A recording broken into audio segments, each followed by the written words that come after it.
Good morning, dear students. Today we are going to discuss about the first chapter of history, class 7th, that is tracing changes through 1,000 years. अगर हम इसको हिंदी में कहें तो पिछले 1,000 वर्षों के दौरान जो चेंजेस हुए हैं, जो परिवर्तन हुए हैं, उनकी जांच पड़ताल करना, ये चैप्टर का नाम है। तो हम लोग पहले चैप्टर के बारे में आज डिस्कस करेंगे। फर्स्ट चैप्टर है ये हिस्ट्री का। इसमें आप देखेंगे कि ये जो पहला चैप्टर है, इसमें ये एक मैप बना हुआ है। इस मैप को आप देखें, ये पुराना ब्लैक एंड वाइट मैप है और इसमें उर्दू में जो है, फ़ारसी में बहुत सारी चीज़ें लिखी हुई हैं। अगर इसको आप देखेंगे अ, तो ये जो मैप है, basically if you took a look at map 1 and map 2, then map 1 was made in 1154 by the Arab geographer Al Idrisi. Al Idrisi ने 1154 में जो है वो इस मैप को बनाया था। और उसके द्वारा जो भी मैप बनाए गए हैं, बड़े मानचित्र का हिस्सा है और भारतीय महाद्वीप को दर्शाता है। और ये इंडियन सब कॉन्टिनेंट को जो है वो दर्शाता है। जो उसने मैप जो बनाए हैं, उन मैप्स में से जो इंडियन सब कॉन्टिनेंट है, उस इंडियन सब कॉन्टिनेंट का जो है वो शो करता है। और जो मैप 2 है, जो अभी मैं आगे आपको दिखा दूं, ये जो मैप 2 है, ये मैप 2 है, इसमें भी बहुत सारी चीज़ें दी हुई हैं, बहुत बारीक बारीक सा है। ये जब आप बुक में अपने देखेंगे तो शायद आपको समझ में आएगा ये चीज़। तो ये जो मैप 2 है, बेसिकली मैप 2 ये बनाया था 1720 में फ्रेंच कार्टोग्राफर ने। एक जो फ्रेंच कार्टोग्राफर थे, फ्रांस के एक जो है मानचित्रकार थे, उन्होंने बनाया था वो 1720 में। दोनों जो मैप हैं वो एक ही इलाके के हैं, लेकिन दोनों में बहुत अंतर है। ये जो दोनों मैप आप देख रहे हैं, ये both are the from the same quite different even though they are the same area. दोनों एक एरिया के हैं, बट उनमें बहुत ज़्यादा डिफरेंस आ रहा है। In Alidrisi's map, South India is where we would expect to find North India and Sri Lanka uh, is the island to the top. Place names and marked in Arabic, and there are some well-known name like Kannauj in Uttar Pradesh. Spelt is map is Kannauj. Or map 2 was made nearly 600 years after map 1, during which time information about the subcontinent had changed considerably. और ये जो दूसरा map बनाया गया, जो पहले map बनाने के लगभग 600 वर्ष के बाद बनाया गया था। और इस 600 साल में जो सब कॉन्टिनेंट, इंडियन सब कॉन्टिनेंट के बारे में जो इन्फॉर्मेशन थी, वो बहुत हद तक बदल गई थी। तो अभी वाला जो जो मैप 2 है, ये मैप 2 हम लोगों को जो है वो ज़्यादा सुटेबल लग रहा है। ये मैप 2 हम लोगों से ज़्यादा फैमिलियर है, क्योंकि एट प्रेजेंट जो मैप है वो कुछ कुछ इसी शेप का जो है वो है। तो आजकल का जो मैप है उसको जो है वो हम इस तरीके के मैप को हम लेते हैं उसमें। अब ये जो मैप है, इसमें जो है, जो बेसिकली जो कोस्टल एरियाज़ हैं, उन कोस्टल एरियाज़ के बारे में जो इन्फॉर्मेशन दी हुई है, और यूरोप के, और जो है जो यूरोप के जो बिजनेसमैन थे, वो इस मैप का यूज़ अपने जो है जो वाटर ट्रांसपोर्ट था, उस वाटर ट्रांसपोर्ट के लिए बेसिकली ये लोग जो है वो करते थे। तो एक क्वेश्चन आता है कि हु इज़ कार्टोग्राफर। तो simply cartographer is a person who is making map, है ना। तो ये कार्टोग्राफर 1 नंबर का एक क्वेश्चन ये बनता है कि who is cartographer. So cartographer is a person who is making map. जो मैप बनाते हैं उनको हम मानचित्रकार जो है वो कहते हैं। अब हम आगे बात करेंगे। Equally important is the fact that the science of the cartography deferred in the two periods. 2 periods कौन कौन से हैं? जो 2 पीरियड है, एक एक पीरियड से दूसरे पीरियड तक में जो कार्टोग्राफी थी, जो मानचित्र बनाने का काम था, वो बहुत बदल गया था। यानी आपने जैसे देखा कि पहला मैप बनाने के 600 साल के बाद दूसरा मैप बनाया गया, तो उसमें जो है बहुत सारा बदलाव हो गया। और जो हिस्टोरियंस हैं, जो इतिहास जो लिखते हैं, वो लोग क्या करते हैं, वो उनके पहले जो इतिहास लिखा जा चुका है, उन सभी चीज़ों का जो है वो स्टडी करते हैं। जो हिस्टोरियंस हैं, ये read document map and text from the past past, they have to be sensitive for the different historical background. जो बहुत सारी चीज़ें हैं जो ज़रूरी होती हैं उनको वो पढ़ते हैं और पढ़ने के बाद उनका एनालिसिस करते हैं और उसके बाद ही कोई नई चीज़ जो है वो लिखते हैं। अब हम बात करेंगे न्यू एंड ओल्ड टर्मिनोलॉजी की, नई और पुरानी जो शब्दावली है, जो शब्द जो है वो यूज होते हैं, जैसे जो भी इन्फॉर्मेशन लिखी जाती है उन इन्फॉर्मेशन में जो शब्द का प्रयोग होता है, तो वो शब्द का प्रयोग कैसे किया गया, पहले किन शब्दों का प्रयोग किया जाता था, फिर बाद में जो है वो किन शब्दों का प्रयोग किया जाने लगा। जैसे अगर हम बात करें तो जो हिस्टोरिकल जो है रिकॉर्ड्स होते हैं उनमें बहुत तरीके की लैंग्वेज जो है वो एग्जिस्ट करती है। जो ये historical records exist, variety of language which change considerably over the time, के साथ बहुत सारे चेंजेस इसमें आते हैं। जैसे अगर हम बात करें मध्य युग की, मिडिवल जो है वो जो पीरियड था उसकी, तो उसमें जो है जो फारसी का इस्तेमाल होता था, वो जो पर्शियन का इस्तेमाल होता था, वो पर्शियन मॉडर्न पर्शियन से, medieval Persian is different from the modern Persian. जो मिडिवल पर्शियन जो फारसी का इस्तेमाल होता था, वो आज की फारसी के जो है वो उसमें बहुत अंतर जो है वो हो गया है। और इसमें सिर्फ ना केवल इसमें जो है वो ग्रामर बदलता है, बल्कि इसके साथ में मीनिंग और वर्ड्स भी उसके जो है वो चेंज होते जाते हैं। Take from the term Hindustan for example, today we understand it is India। जैसे अभी इंडिया को, जो हिंदुस्तान को अगर हम लेते हैं तो हम सीधे कहते हैं कि हिंदुस्तान का मतलब जो है वो इंडिया होता है। सीधे सीधे हम ये मान लेते हैं कि हिंदुस्तान का अगर किसी ने कहा है तो हम मानते हैं कि वो इंडिया के बारे में बात करता है।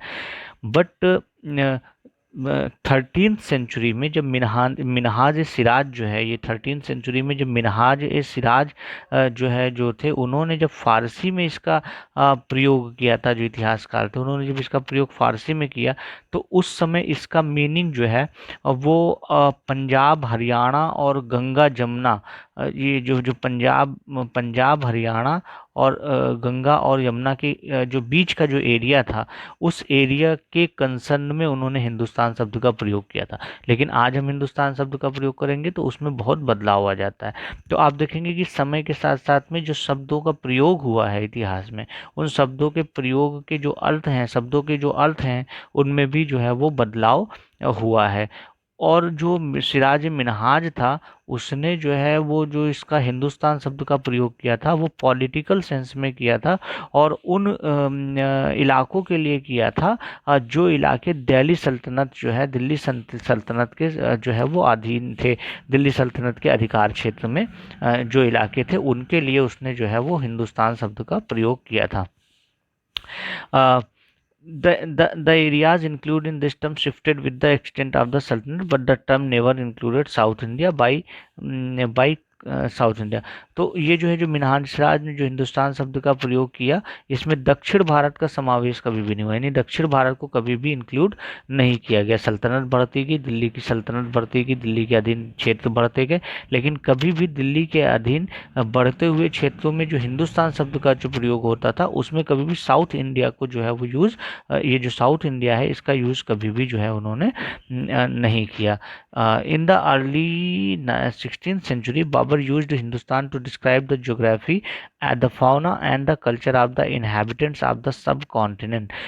16वीं शताब्दी के प्रारंभ में जो है बाबर, जो राजा थे, बाबर ने जो है जब हिंदुस्तान शब्द का जब प्रयोग किया, तो उन्होंने इसका प्रयोग जो है सब कॉन्टिनेंट की ज्योग्राफी के बारे में, वहाँ के पशु पक्षियों के बारे में, और जो है जो लोग इस एरिया में रहते थे उन लोगों के जो है कल्चर के बारे में, ये सारी चीज़ें जो बताने के लिए, geography, fauna and the culture of the inhabitants of the sub continent, वहाँ रहने वाले लोगों के कल्चर, ज्योग्राफी और इन सब चीज़ों को बताने के लिए किया।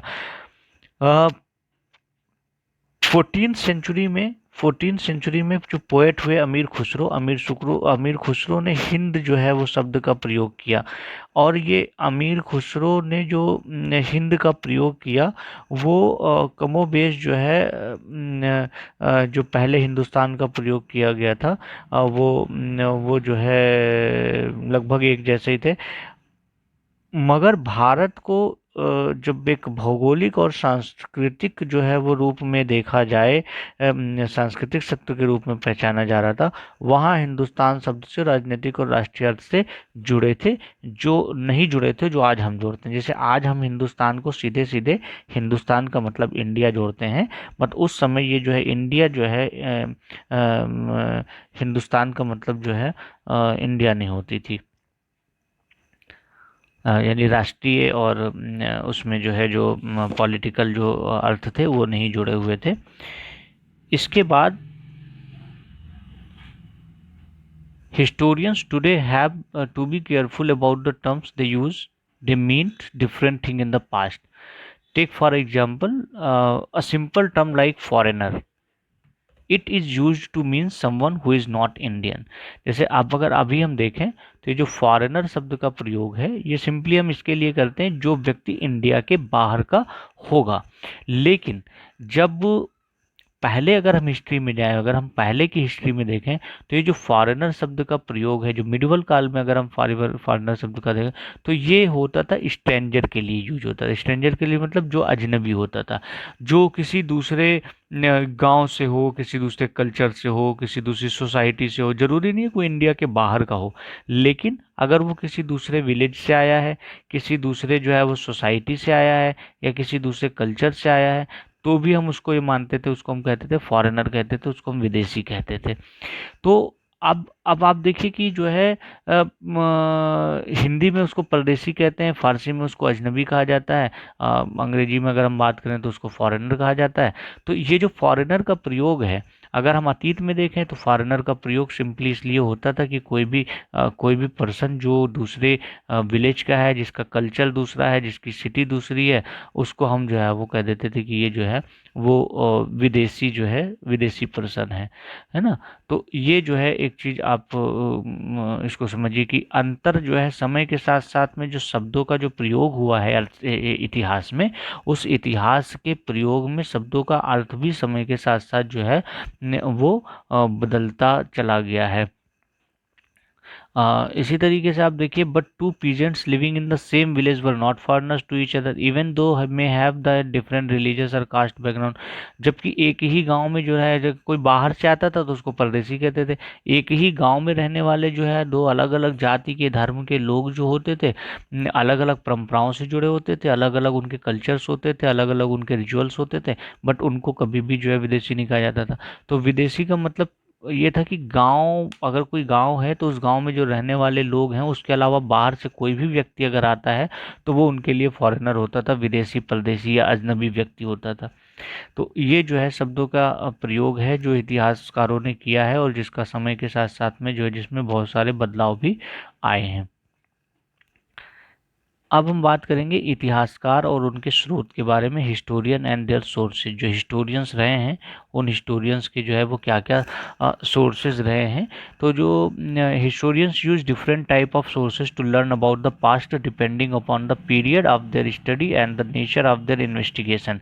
जो इतिहासकार हुए हैं वो जिस युग का अध्ययन करते हैं उनकी खोज की प्रकृति क्या है इसे देखते हुए अलग अलग स्रोतों का सहारा लेते हैं। यानी उस स्रोतों का सहारा का मतलब जो पहले जो हिस्ट्री लिखी जा चुकी है, पहले उनसे पहले के जो रूरल जो है जो हिस्टोरियंस रहे हैं उन्होंने क्या लिखा है, तो वो सारी चीज़ें, राजाओं के समय क्या क्या जो है एविडेंसेस मौजूद रहे हैं, कौन कौन से जो है पेपर्स मौजूद रहे हैं, कैसे लिखा जाता था, क्या करते थे, ये सारी चीज़ें जो है वो हिस्टोरियंस जो होते हैं वो पहले उसको इन्वेस्टिगेट करते हैं और उसके बाद कुछ लिखते हैं। तो for example, if you read about rulers of the Gupta dynasty and Harshavardhan, in this book we will read about the following 1000 year from रफली 700 to 750। इस जो चैप्टर है इसमें हम जो है 700 से लेकर के, और ये जो किताब है हमारी हिस्ट्री, इसमें हम 700 से लेके और 1750 ईस्वी तक के बारे में जो है वो पढ़ेंगे। लगभग 1000 वर्षों के बारे में पढ़ेंगे कि 700 ईस्वी से लेकर के और 1750 ईस्वी तक किन किन लोगों ने जो है वो इसमें शासन किया। तो you will notice some continuity in the source used by the historians for study of this period. They still rely on coins, inscriptions, architecture and textual records for the information. जो इतिहासकार हैं और उन्होंने क्या किया है कि सूचना इकट्ठा करने के लिए सिक्के, शिलालेख और स्थापत्य मीन्स ये जो आर्किटेक्चर है, आर्किटेक्चर मीन्स जो मकान जो बनते थे उनकी भवन निर्माण की जो कला होती थी, और जो written information, written records, textual records available हैं उनके उनके ऊपर निर्भर हैं। उसी से उन्होंने सब कुछ पढ़ करके और लिखा है। पर कुछ बातें, but there is also considerable discontinuity, कुछ बातें पहले से भी काफ़ी अलग हैं। तो ये जो हमारा जो पीरियड है, the number of variety of textual records increase dramatically during this period. ये जो टाइम पीरियड जैसे जैसे समय बदलता गया वैसे वैसे रिटन रिकॉर्ड जो था, जो टेक्सचुअल रिकॉर्ड थे, उनकी संख्या जो है या उनके कह लीजिए उपलब्धता आसान होती गई। This slowly displaced other types of available information. और धीरे धीरे करके जो है ये जो रिटन डॉक्यूमेंट्स अवेलेबल होने लगे, तो इनकी वजह से धीरे धीरे बाकी जो चीज़ें थी, शिलालेख थे, सिक्के थे, ताम्रपत्र थे, और भी बहुत सारी चीज़ें होती थी, ये धीरे धीरे करके ख़त्म होती गई। और और साथ ही साथ जैसे जैसे समय बढ़ा, साधन उपलब्ध होता चला गया, बड़े पैमाने पर कागज़ सस्ता होता चला गया, है ना। और जो भी चीज़ें, जो भी एक्टिविटीज़ थी वो सारी ऑन पेपर आने लगी, तो through paper gradually become cheaper and more widely applicable. तो ये जो है people use to write holy text, जो धर्म ग्रंथ थे, लोगों ने धर्म ग्रंथ को लिखना शुरू कर दिया। यानी जो गीता है, कुरान है, वेद हैं, और जो अलग अलग जो डिफरेंट धर्म ग्रंथ हैं, उनको लिखना शुरू कर दिया। राइट क्रॉनिकल्स ऑफ रूरल्स, जो राजा रहे उनके बारे में, उनके जो है जो उनकी राजशाही रही है, कैसे उन्होंने राजकाज चलाया, उसके बारे में लिखना शुरू कर दिया, है ना। जो डिफरेंट जो है, जो सेंट्स रहे, संत जो रहे, उनकी क्या क्या उपदेश रहे हैं, उनके क्या क्या जो है वो जनता के लिए, जो लोगों के लिए उपदेश हैं, उसको लिखना शुरू कर दिया। जुडिशियल रिकॉर्ड्स रखे जाने लगे, क्या क्या किस तरीके के केसेस में क्या डिसीजन हुआ, है ना। और register of accounts and taxes, जो हिसाब किताब रखने के लिए लिखा जाना। तो manuscript were collected by wealthy people, rural monasteries and temples. और ये जो मैन्युस्क्रिप्ट थी, जो पांडुलिपियाँ थीं, जो हस्तलिखित जो लिखी चीज़ें थीं, ये धनी व्यक्ति, शासक, जन, मठ तथा मंदिर जो है, जो ये लोग थे, ये एकत्रित करते थे। और इनको जो है वो जो ये पांडुलिपि जो होती थी, जो ये जो मैन्युस्क्रिप्ट्स होती थी, इनको लाइब्रेरी के जो है वो लेखागार में रखा जाता था। आर्चिव्स मतलब लेखागार, जहाँ पर रिकॉर्ड्स रखा जाता है, अभिलेखागार जो होता है, तो ये वहाँ पर रखी जाती थी। और इन्हीं जो है, जो ये जो मैन्युस्क्रिप्ट्स थी, इन्हीं मैन्युस्क्रिप्ट से जो हिस्टोरियंस हैं उनको डिटेल्ड इन्फॉर्मेशन जो है वो मिलती थी। डॉक्यूमेंट्स जो आर्काइव्स में होते थे, उसी से ये इन्फॉर्मेशन कलेक्ट करते थे, और इन्फॉर्मेशन कलेक्ट करने के बाद ये जो है उसको लिखते थे। तो ये इस तरीके से इन्होंने जो है वो यूज़ किया है। अब हम बात करेंगे द वैल्यू ऑफ पेपर की। पेपर का मूल्य क्या था, जो है दो इसमें इवेंट दिए गए हैं। पहला है, in the middle of the 13th century a scholar wanted to copy a book but he did not have enough paper, so he watched the writing of a manuscript. He did not want, dried the paper and used it. तो आप समझिए इसको कि एक जो है, जो scholar था, यानी जो जो लोग इसको जो है वो लिखते पढ़ते हैं, विद्वान जो थे, उनको एक पुस्तक की जो है वो प्रतिलिपि, एक पुस्तक को कॉपी करने की ज़रूरत पड़ी। तो उनके पास पेपर नहीं थे, तो उन्होंने क्या किया कि पहले की जो है, जो मैन्युस्क्रिप्ट थी, जो हैंड रिटन होती थी, उसको उन्होंने, नॉर्मली वो ऐसी चीज़ों पे होती थी जो पानी के साथ धुलते नहीं थे, तो उस पर जो चीज़ें लिखी हुई थी, उन्होंने क्या किया कि उसको वॉश कर दिया। और जब उन्होंने उसको वॉश कर दिया, वॉश करके उसको सुखा लिया, और उसके बाद उसको पेपर की तरीके से यूज किया। दूसरा जो है, दूसरा जो इवेंट है वो है सेंचुरी लेटर, एक शताब्दी के बाद जो है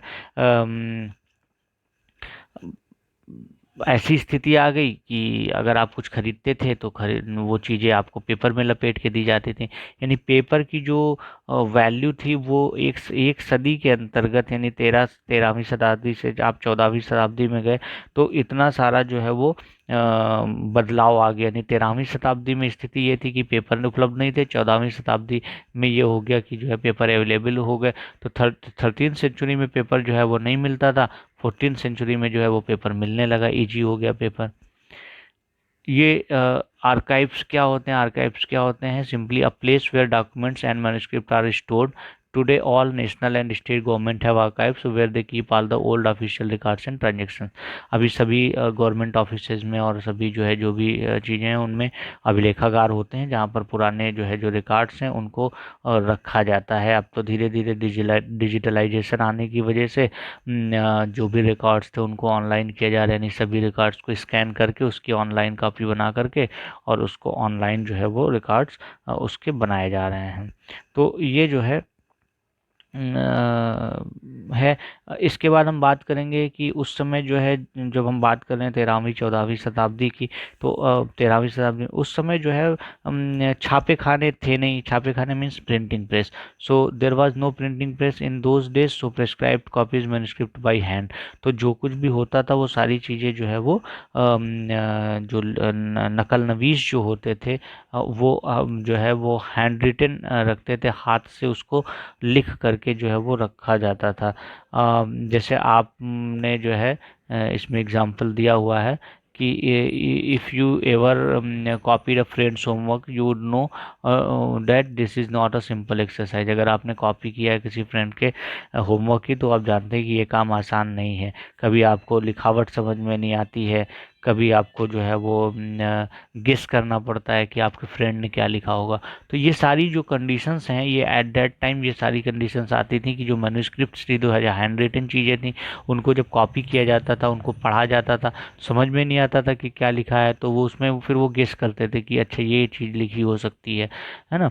तो as a result there are small but significant differences in your copy and your friends work. तो ऐसे ही मैन्युस्क्रिप्ट जब कॉपी की जाती थी तो वो जो है वो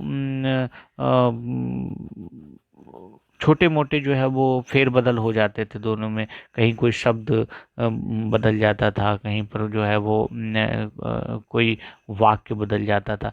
तो ये इस तरीके से छोटे मोटे जो है जो चेंजेस होते थे जब मैन्युस्क्रिप्ट की जो कॉपिंग होती थी, उसमें कहीं ना कहीं थोड़े बहुत जो है वो चेंजेस इंट्रोड्यूस, स्मॉल चेंजेस, थोड़े बहुत चेंजेस वो करके चलते थे। ऐसी कोई कंडीशन जब होती थी, these small difference grew over centuries of the copying until manuscript of the same text became substantially different from the others।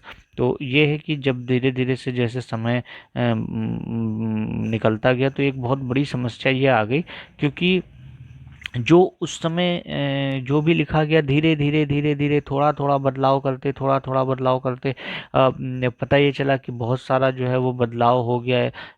जो डिफरेंट जो एक्चुअल जो रिटन चीज़ें होती थी, जो एक्चुअल ग्रंथ होते थे, उनका जो उनकी कॉपी बनती थी उसमें जो है वो बहुत सारे बदलाव हो गए। तो ओरिजिनल जो मैन्युस्क्रिप्ट है वो तो अब मिलती नहीं है। तो जो लोगों ने उसको देख करके या उससे लिखा है, अब हमें उन्हीं पर जो है वो भरोसा करना पड़ता है।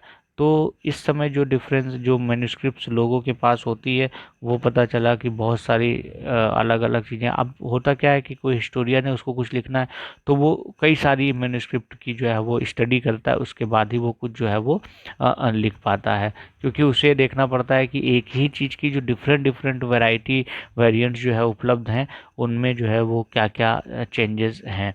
आप ये पिक्चर देखिए, इस पिक्चर में जो है वो जो मैन्युस्क्रिप्ट राइटर्स जो होते थे वो लोग जो है वो लिख रहे हैं इसको, और वो हैंड रिटन होता था, उसको कॉपी करके जो है लिखा जाता था। इसी तरीके से आप देखिए कि ये जो है ये पिक्चर आप देख रहे हैं, इसमें जो है वो फारसी या अरेबिक में जो है कुछ लिखा हुआ है, पर्शियन और अरबिक। तो ये जो है इस तरीके से हाथ से सब चीज़ें जो है लिखा करते थे वो लोग। तो लिखावट की भिन्न जो प्रकार, अब आप देखिए इसमें जो लिखने के जो तरीके हैं, इस ये वाला जो ये जो लिखावट है और ये जो लिखावट है, ये जो लिखावट है, ये जो लिखा, इनमें सब में अपना अंतर है। तो ये लिखने की, जैसे राइटिंग आप देखते हैं हर किसी की राइटिंग अलग अलग होती है, तो ऐसे ही उस समय भी ये डिफरेंसेस होते थे राइटिंग में। राइटिंग अलग अलग होती थी, लिखावट अलग अलग होती थी, लिखावट की शैली जो है वो अलग अलग होती थी। तो इसमें दो दो जो है वो स्टाइल चलता था। एक नास्तलिक स्टाइल जो है चलता था, और नास्तलिक स्टाइल जो है जिसकी ये है ना, ये ऑन द लेफ्ट चलता था। नास्तलिक स्टाइल कैसे, बाईं ओर जो है में वर्ड जोड़कर धारा प्रवाह, जैसे उर्दू जो है जैसे लिखते हैं तो वो नास्तलिक कहलाता है, और कर्सिव होता था। और दूसरा जो है वो शिवस्त जो है, शिकस्त जो है लिपि होती थी। तो ये जो शिकस्त लिपि होती थी, इसमें क्या करते थे कि दाहिनी तरफ जो है वर्ड को जोड़कर लिखते थे, और ये डेंसर होता था और मोर डिफिकल्ट होती थी। इसको पढ़ना जो है जो जो शिकस्त जो लिपि होती थी, इस शिकस्त लिपि को पढ़ना जो है वो कंपैरेटिवली नाश्तालिक के जो है वो टफ होता था। तो कई बार ऐसा होता था कि जो राइटर्स होते थे वो राइटर्स अपनी ही लिखी हुई जो है जो चीज़ें होती थी उनमें चेंजेस करते रहते थे। जैसे ज़ियाउद्दीन बर्नी की अगर हम बात करें, तो ज़ियाउद्दीन बर्नी ने पहला जो है जो क्रॉनिकल अपना उसने लिखा 1356 में, 1356 में उसने पहली बार लिखा।